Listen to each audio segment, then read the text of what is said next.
Gloria a Dios. Qué lindo estar en casa. Amén. ¿Cuántos están por primera vez en este lugar? Levanten su manito. Vamos a darle un fuerte aplauso a todos los visitas.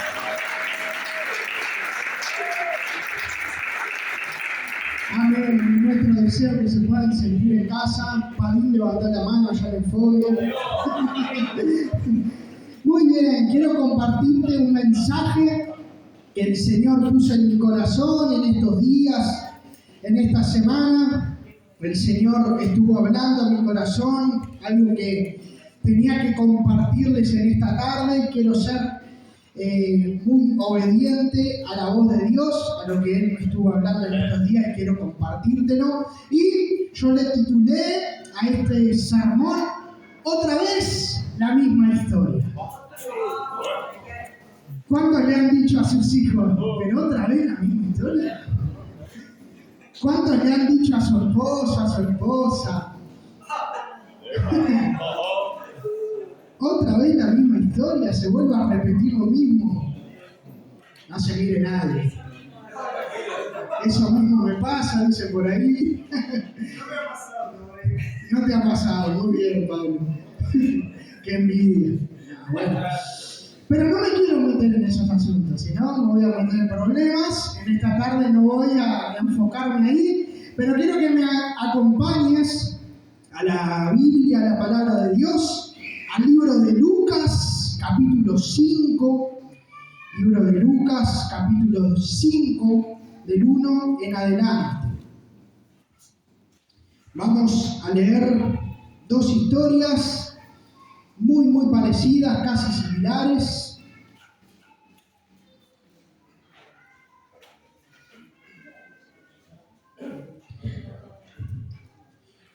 Muy bien, ¿ya lo tienen? Lucas 5. Dice lo siguiente: un día estaba Jesús a orillas del lago de Genesaret y la gente lo apretujaba para escuchar el mensaje de Dios. Entonces vio dos barcas que los pescadores habían dejado en la playa mientras lavaban las redes. Subió a una de las barcas que pertenecía a Simón y le pidió que la alejara un poco de la orilla. Luego se sentó y enseñaba a la gente desde la barca. Cuando acabó de hablar, le dijo a Simón: lleva la barca hacia aguas más profundas y echen allí las redes para pescar. Maestro, hemos estado trabajando duro toda la noche y no hemos pescado nada, le contestó Simón. Pero como tú me lo mandas, echaré las redes. Así lo hicieron y recogieron una cantidad tan grande de peces que las redes se les rompían. Entonces llamaron por señas a sus compañeros de la otra barca para que los ayudaran. Ellos se acercaron y llenaron tanto las dos barcas que comenzaron a hundirse. Muy bien. Ahora vamos a ir al libro de Juan, capítulo 21. Está cerquita de Lucas, para los que tienen Biblia. Juan, capítulo 21.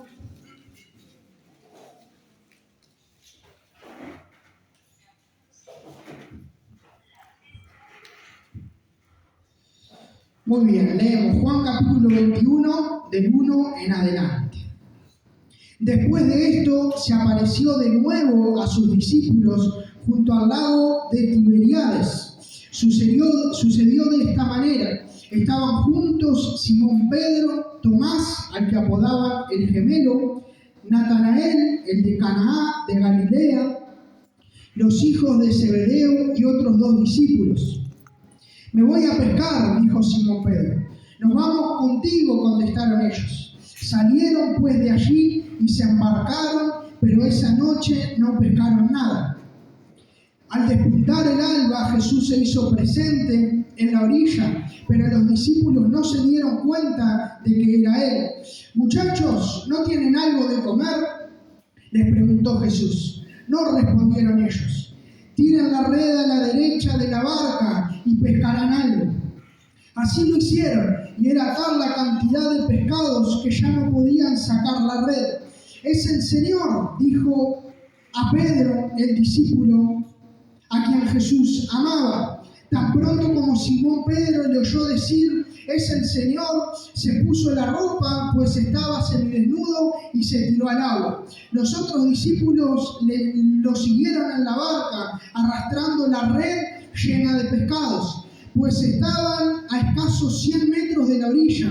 Al desembarcar, vieron unas brasas con un pescado encima y un pan. Traigan algunos de los pescados que acaban de sacar, le dijo Simón. Le dijo Jesús. Simón Pedro subió a bordo y arrastró hasta la orilla la red, la cual estaba llena de pescados de buen tamaño. Eran 153, pero a pesar de ser tantos, la red no se rompió. Amén. Oramos. Espíritu Santo, gracias por estar en este lugar con nosotros. Te quiero pedir que en los próximos minutos seas vos hablando a nuestro corazón, que seas vos, Espíritu Santo, convenciéndonos, Señor, que realmente podamos ser ministrados por tu palabra y que realmente algo cambie en nuestro interior. En el nombre de Jesús, amén y amén. Muy bien. Tenemos dos historias muy similares, ¿verdad? El milagro de los peces, ¿no? El milagro,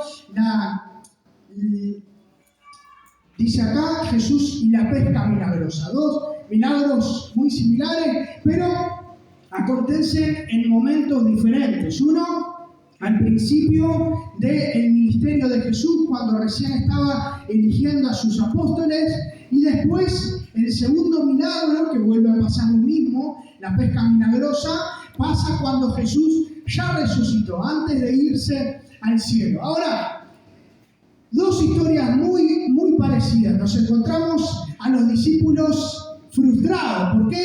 Porque los tipos eran pescadores, pero no habían podido pescar. Habían estado toda la noche, pero nada había cambiado. La barca seguía igual, las redes seguían igual.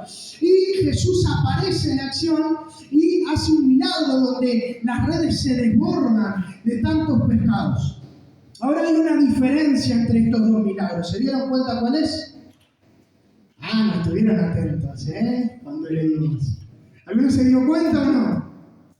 Bueno, el mismo milagro que pasó dos veces, solo que en la primera historia la red se rompió y en la segunda historia la red no se rompió.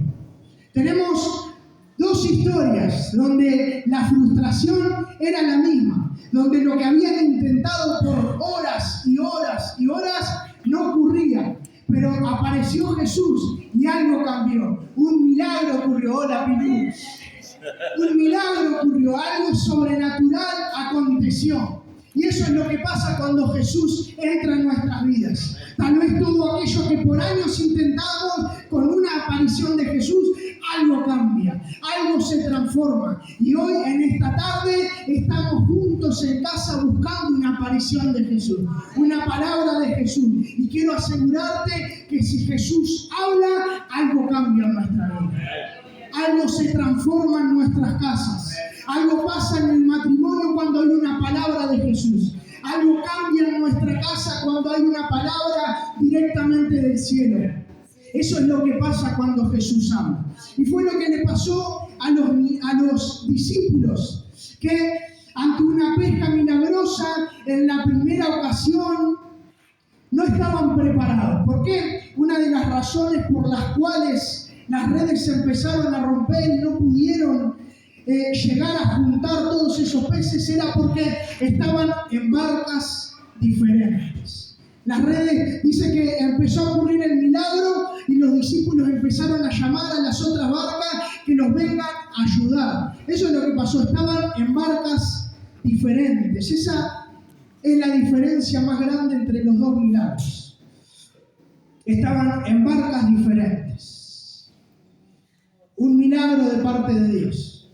Algo sobrenatural que ocurrió, pero estaban en barcas diferentes. Estaban lejos unos de los otros. El milagro ocurrió, algo sobrenatural ocurrió, pero los discípulos no estaban preparados. en esa primera historia. Y es eso lo que tenemos que en este tiempo reflexionar como iglesia.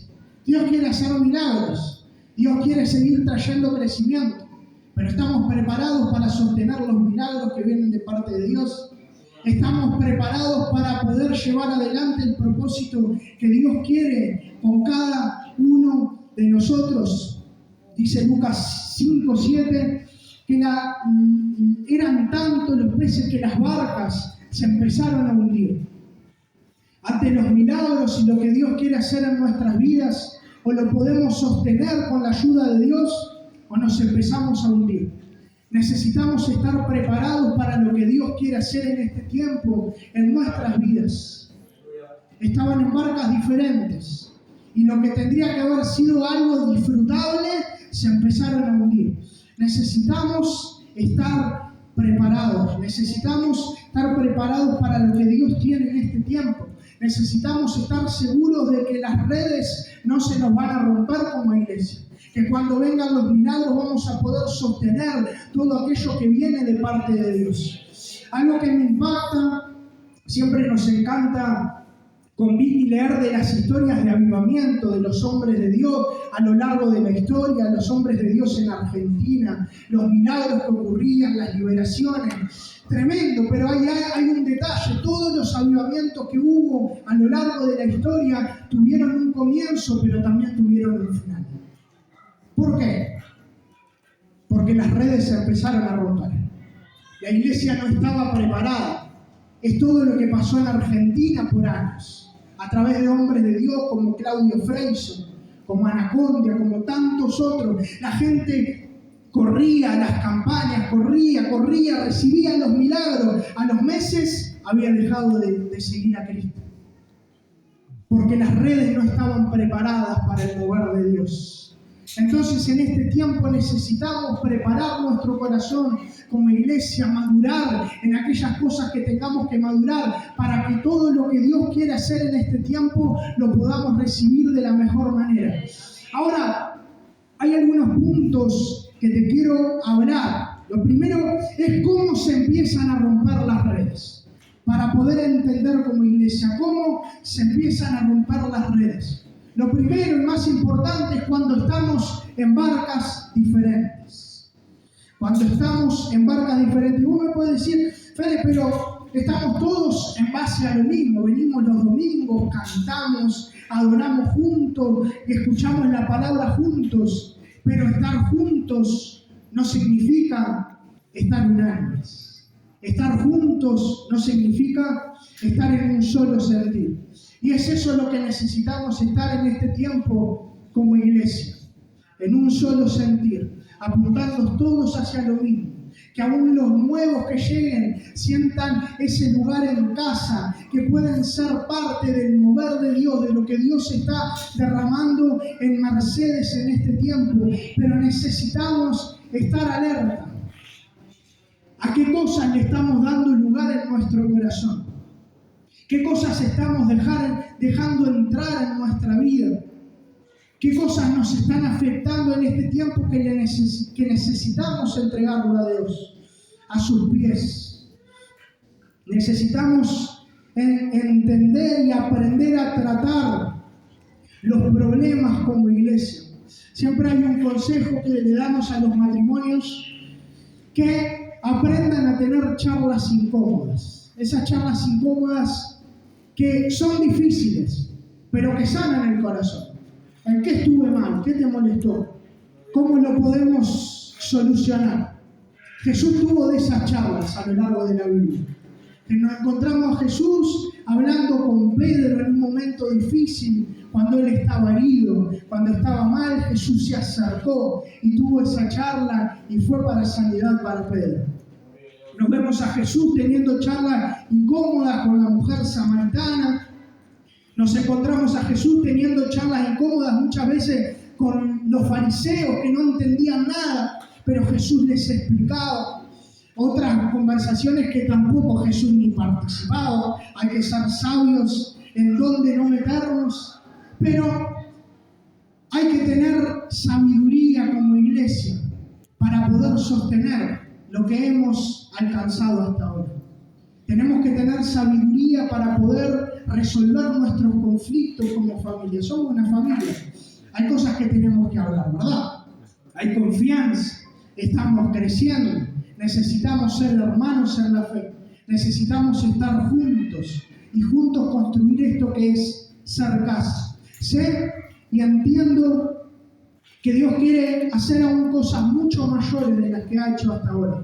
Oro y oramos por un avivamiento en Mercedes, oramos por algo grande, por un derramar del Espíritu Santo en este tiempo, en la iglesia, en Mercedes, que esto se empiece a desbordar, pero así como oro por un avivamiento, también oro para que como iglesia tengamos la madurez para sostener todo lo que Dios quiere derramar en nuestras vidas y que no quede un solo milagro y que las redes se rompan, sino que juntos podamos contener y disfrutar todo lo que viene del cielo.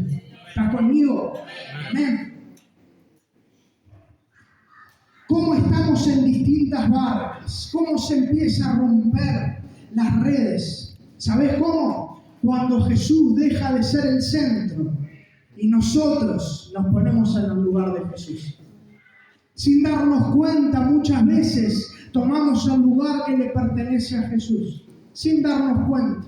Y no lo digo yo, lo dijo Jesús mismo en el Sermón del Monte. Quiero que lo leamos juntos. Mateo 7, del 1 al 6.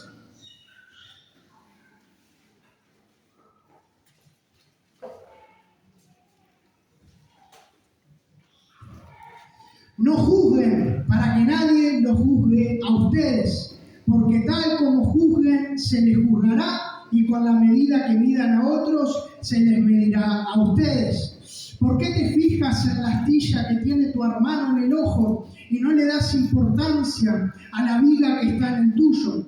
¿Cómo puedes decirle a tu hermano, déjame sacarte la astilla del ojo, cuando hoy tienes una viga en el tuyo? Hipócrita, saca primero la viga de tu propio ojo, entonces verás con claridad para sacar la astilla del ojo de tu hermano. Fuerte, ¿verdad?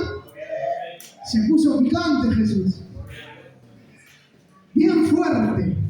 Pero ese es el mensaje de la luz. Estar juntos. Que Jesús sea el centro, no nosotros, ninguno de nosotros. Si cualquiera de nosotros se pone en el centro, las cosas empiezan a ir mal. ¿Qué estaba enseñando Jesús en este momento? A todos los que estaban escuchando el mensaje, que aprendan a ser uno, que Jesús sea el centro de todas las cosas, que Él sea el que juzgue, no nosotros. Que Él sea el centro de todas las cosas. Pablo da otros consejos para no estar en distintas barcas. Colosenses 3, del 13 al 15. Lo pone en la pantalla, te lo leo. De modo que se toleren unos a otros y se perdonen si alguno tiene queja contra otro. Así como el Señor los perdonó, perdonen también ustedes. Por encima de todo, vístanse de amor, que es el vínculo perfecto, que gobierne en sus corazones la paz de Cristo, a la cual fueron llamados en un solo cuerpo. Tolerarse, perdonarse, vestirse de amor. Y termina diciendo, en un solo cuerpo. En otras palabras, en una sola barca. Todos en una sola barca. Juntos. Casa, iglesia. Filipenses 2, Pablo sigue diciendo, del 3 en adelante. Dice, no hagan nada por egoísmo o vanidad, más bien con humildad considérense a los demás como superiores a ustedes mismos. Cada uno debe velar no solo por sus propios intereses, sino también por los intereses de los demás. Interesarse por los intereses de los demás. Cada uno debe velar no por sus propios intereses, en otras palabras, no por su propia barca, sino por la barca de los demás. Por la barca en la cual estamos todos juntos, caminando este camino hermoso que es el camino de la fe, donde todos caminamos hacia el varón perfecto que es Cristo, como dice la palabra. No tenemos otra meta en esta vida que todos los días que Dios nos permita tener vida, de este lado del sol, poder intentar todos los días ser más parecidos a Cristo y todos juntos en un momento ir al cielo y adorar todo el tiempo a Jesús, el Rey de Reyes, el que está sentado en el trono. No hay otra meta en esta vida. Él tiene que ser el centro y juntos nos tenemos que apoyar en esto. Amén. Entonces, en este primer punto, ¿cómo se rompieron las redes? ¿O cómo se rompen las redes? Estando en distintas barcas. Y esto da pie a mi segundo punto. ¿Cómo no se rompen las redes? ¿Cómo no se rompen las redes? Te pregunto en esta tarde. Está bueno, pero no. Bien, Lore. Un aplauso para Lore. Estando en la misma barca. Eso es lo principal, mi gente.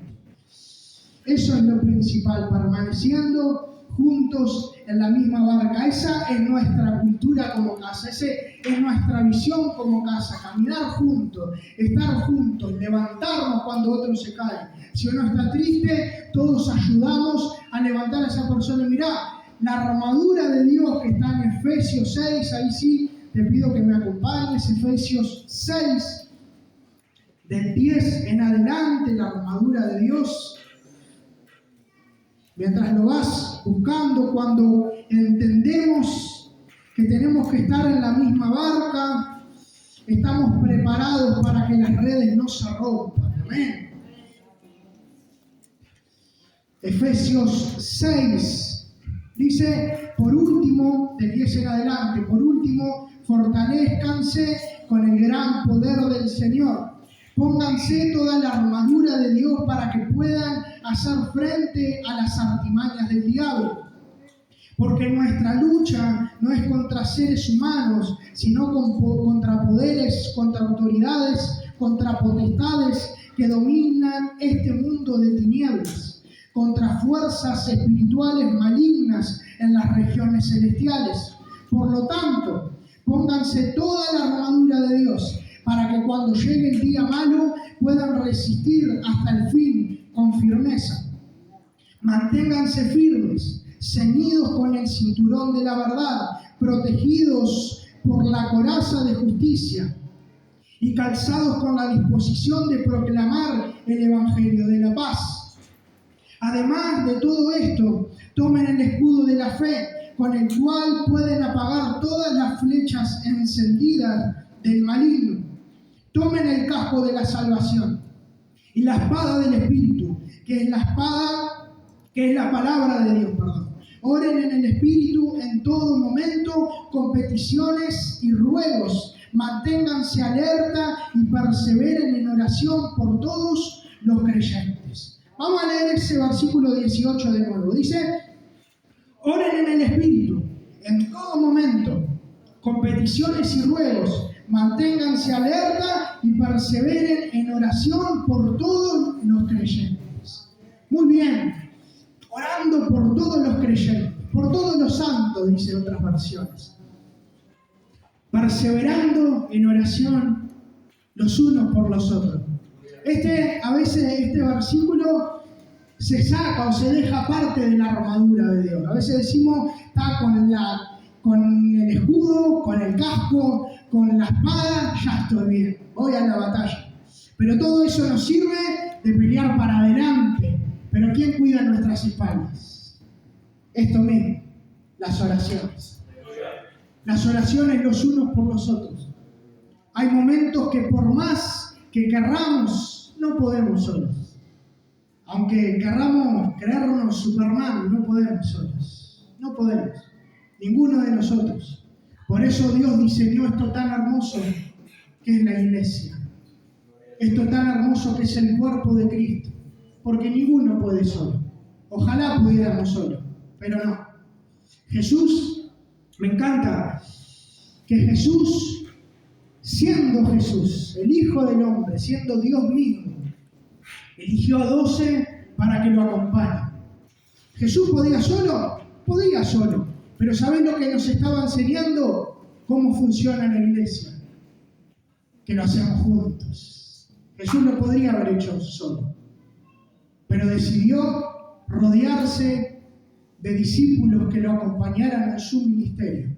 En momento Jesús le decía a sus discípulos: por favor, acompáñenme a orar.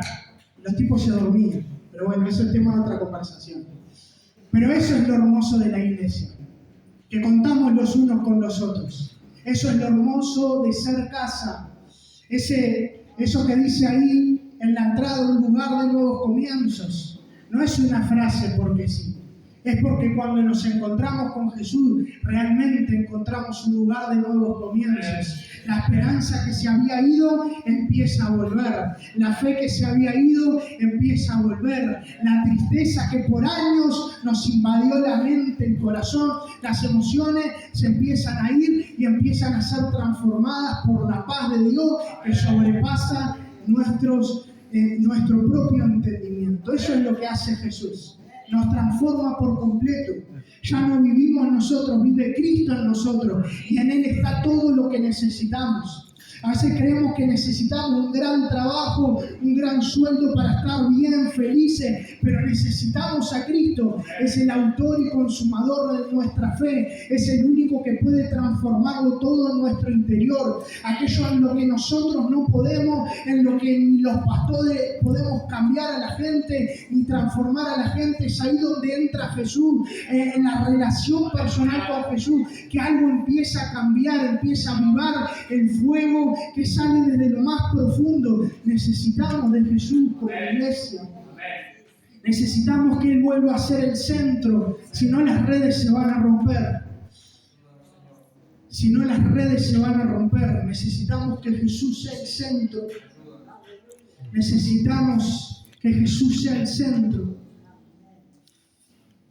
Necesitamos ser uno. Juan 17, 21 al 23 dice: para que todos sean uno, como tú, oh Padre, en mí y yo en ti, que también ellos sean uno en nosotros, para que el mundo crea que tú me enviaste.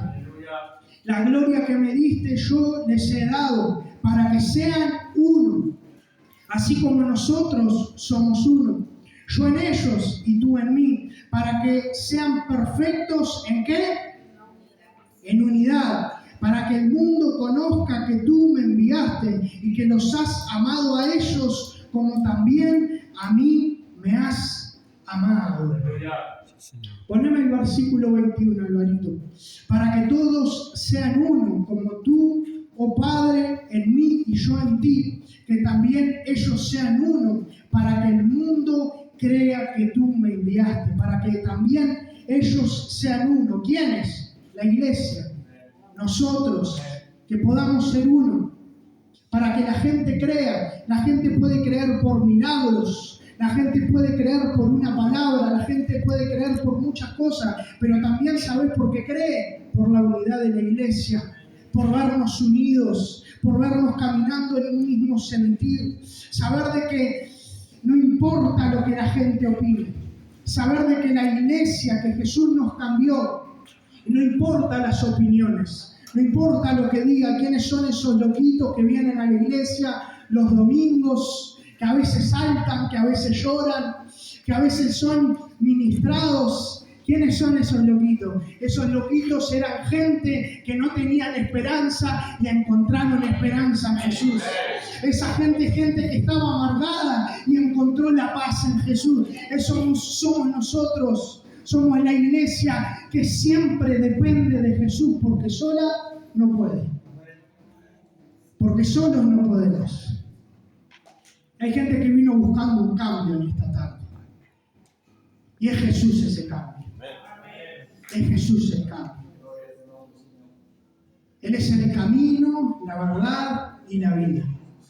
Cualquier camino que puedas buscar no va a llegar a buen fin.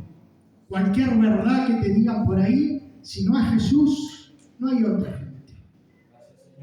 Es la única verdad, no hay otra. Hay gente hoy en día que está tan desesperada que busca la respuesta en tantos lugares. La respuesta fácil.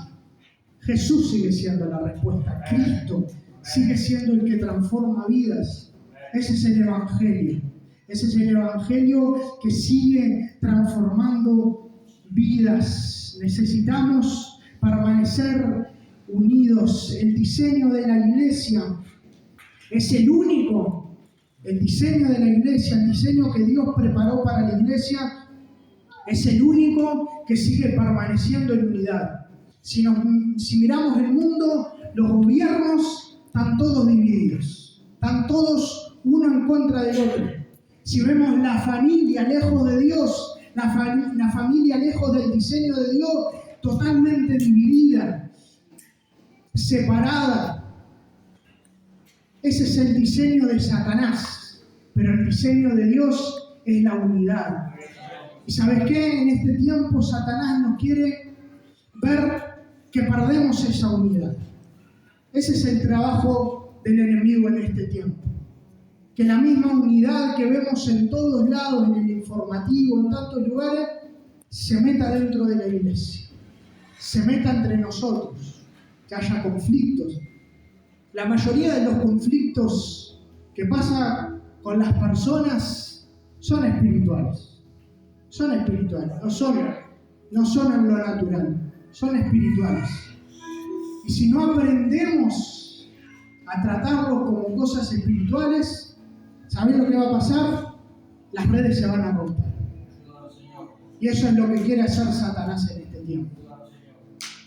Quiere que las redes se rompan. Y Efesios 6, 12, que lo leímos recién, dice: porque nuestra lucha no es contra seres humanos, sino contra poderes, contra autoridades, contra potestades que dominan este mundo de tinieblas, contra fuerzas espirituales malignas en las regiones celestiales. La mayoría de los problemas que a veces se meten en la iglesia es por no entender este principio espiritual, de que hay guerras que son espirituales y no en lo natural. Hay cosas que se pelean en el mundo espiritual y no en el mundo natural. Y Satanás quiere que pelees con tus propias fuerzas, peleas que solo Dios nos puede hacer ganar. La mayoría, mirá, no llevo tantos años en esto de ser pastor, pero sí algunos cuantos años en Montevideo acá, y me he dado cuenta que la mayoría de los problemas en la familia son espirituales, la mayoría. Y la gente los trata de solucionar con su propia fuerza de forma natural. ¿Y qué pasa? No puede, porque es espiritual.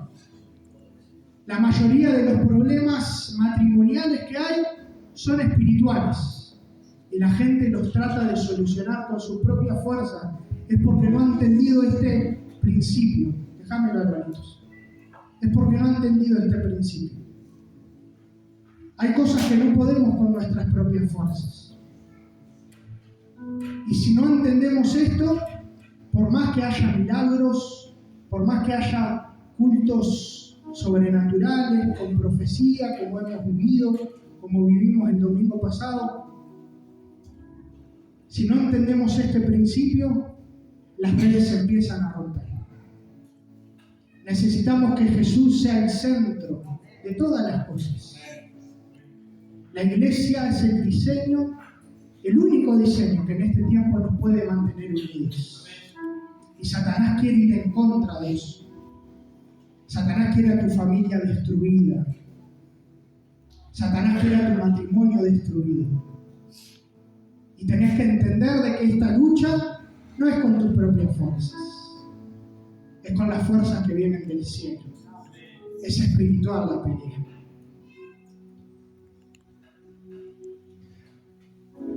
Oro para que podamos en este tiempo ser casa de una forma correcta. Entender de que Jesús sea el centro, a pesar de nuestras diferencias, a pesar de las distintas edades. Si vemos a Jesús eligiendo a sus discípulos, lo vemos a 12 discípulos totalmente diferentes. Distintas edades, distintas historias, pero todos caminando con Jesús. Y esa es la iglesia. Ese es el diseño que Dios preparó para la iglesia. Caminar juntos. Caminar juntos. Oro para que todos los que entren en este lugar puedan encontrar un lugar de nuevos comienzos, un lugar de seguridad, un lugar de aceptación, pero también un lugar de transformación, donde las cosas no quedan iguales, sino que algo dentro tuyo empieza a cambiar. No fuimos diseñados para vivir siempre en el mismo estancamiento. No fuimos diseñados para vivir siempre iguales, con las mismas frustraciones, con las mismas tristezas, sino Jesús no tendría poder para liberar. Y creo que Jesús sigue liberando. Y creo que Jesús sigue transformando. Y necesitamos entenderlo. Necesitamos postrarnos ante sus pies y que algo empiece a cambiar dentro de nosotros. Necesitamos estar en la misma barca, si no las redes se empiezan a romper. Ponete de pie en esta tarde.